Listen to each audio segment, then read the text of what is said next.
ನಮಸ್ತೆ ಸ್ನೇಹಿತರೆ, ನಾನು ನಿಮ್ಮ ಅವಿನಾಶ್ ಆರಾಧ್ಯ. ಶ್ರೀ ಕಾಳಿ ಮಾತಾ ಜ್ಯೋತಿಷ್ಯ ಯೂಟ್ಯೂಬ್ ಚಾನಲ್ಗೆ ಸ್ವಾಗತ ಸುಸ್ವಾಗತ. ನಾನು ಇಂದು ನಿಮಗೆ ವೃಶ್ಚಿಕ ರಾಶಿಯಲ್ಲಿ ಜನಿಸಿದವರ ಗುಣಸ್ವಭಾವದ ಬಗ್ಗೆ ಒಂದಷ್ಟು ಮಾಹಿತಿಗಳನ್ನು ತಿಳಿಸಲಿದ್ದೇನೆ. ವೃಶ್ಚಿಕ ರಾಶಿಯಲ್ಲಿ ಜನಿಸಿದವರು ವಿದ್ಯಾವಂತರು, ಬುದ್ಧಿವಂತರು ಹಾಗೂ ದಾನ ಧರ್ಮ ದೈವಿಕ ಚಿಂತನೆಯುಳ್ಳ ಕುಟುಂಬದಲ್ಲಿ ಜನಿಸಿದಂಥವರು. ಮತ್ತು ಈ ವೃಶ್ಚಿಕ ರಾಶಿಯಲ್ಲಿ ಜನಿಸಿದವರನ್ನ ಡಾನ್ಗಳಿಗೆ ಡಾನ್ ಎಂದು ಹೇಳಬಹುದು.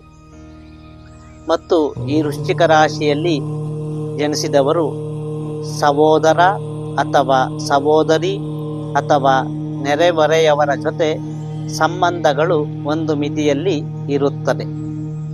ಮತ್ತು ಈ ವೃಶ್ಚಿಕ ರಾಶಿಯಲ್ಲಿ ಜನಿಸಿದವರಿಗೆ ಶತ್ರುಗಳು ಇರಬೇಕು.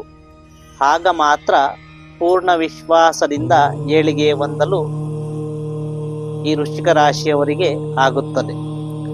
ಮತ್ತು ಈ ವೃಶ್ಚಿಕ ರಾಶಿಯವರಿಗೆ ಸೇವಾ ಮನೋಭಾವ ಅತಿ ಹೆಚ್ಚಾಗಿ ಇರುತ್ತದೆ. ಅಂದರೆ ಯಾರಿಗೆ ಏನೇ ಸೇವೆ ಮಾಡಿದರೂ ನಿಸ್ವಾರ್ಥವಾಗಿ ಮಾಡುವಂಥವರು ಈ ವೃಶ್ಚಿಕ ರಾಶಿಯಲ್ಲಿ ಜನಿಸಿದಂಥವರು. ಇದು ವೃಶ್ಚಿಕ ರಾಶಿಯ ಬಗ್ಗೆ ಮಾಹಿತಿಯಾಗಿದ್ದು, ಇದೇ ರೀತಿ ಸರಳ ಸುಲಭ ಯಂತ್ರ ಮಂತ್ರ ಜ್ಯೋತಿಷ್ಯಕ್ಕೆ ಸಂಬಂಧಪಟ್ಟಂತಹ ಮಾಹಿತಿಗಳನ್ನು ತಿಳಿದುಕೊಳ್ಳಲು ನಮ್ಮ ಶ್ರೀ ಕಾಳಿ ಮಾತಾ ಜ್ಯೋತಿಷ್ಯ ಯೂಟ್ಯೂಬ್ ಚಾನಲನ್ನು ಸಬ್ಸ್ಕ್ರೈಬ್ ಮಾಡಿ, ಲೈಕ್ ಮಾಡಿ, ಶೇರ್ ಮಾಡಿ. ಎಂದಿನಂತೆ ನಿಮ್ಮ ಸಹಕಾರ ಪ್ರೋತ್ಸಾಹ ಯಾವಾಗಲೂ ನನ್ನ ಮೇಲೆ ಇರಲಿ. ಧನ್ಯವಾದಗಳು.